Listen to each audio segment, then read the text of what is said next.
We're all communicating all the time, whether we realise it or not.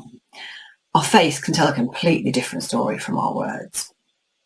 And as a manager, talking to your people remotely can mean that you miss out on some of those non-verbal cues, especially if you're distracted by notifications of incoming messages, emails, your phone pinging, or you're staring at the screen all the time.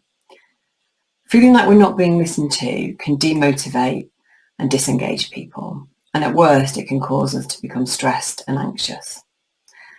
I once had a manager who, when we were on the phone, I always knew when she was distracted by an email or something around her, and she knows exactly who she is.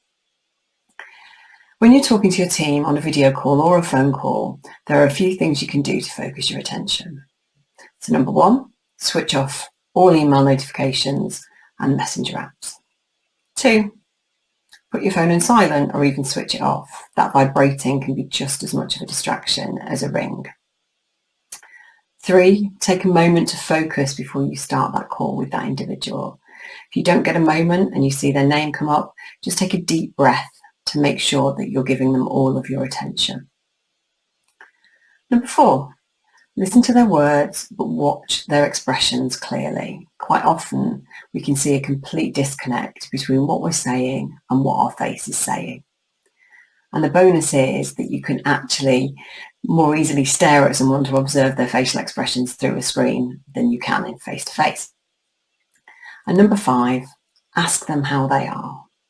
And if they say they're fine, ask them how they really are, because very few of us are fine all the time at the moment.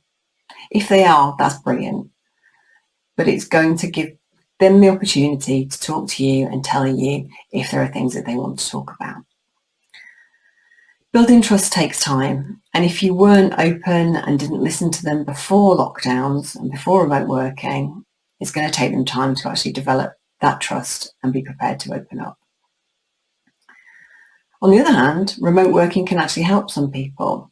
There are people who find it easier to share personal information or talk about more deep things through a screen than they would want to do face-to-face. From your point of view as well, just make sure that your facial expressions are congruent with the words that you're saying so that that trust begins to build both ways.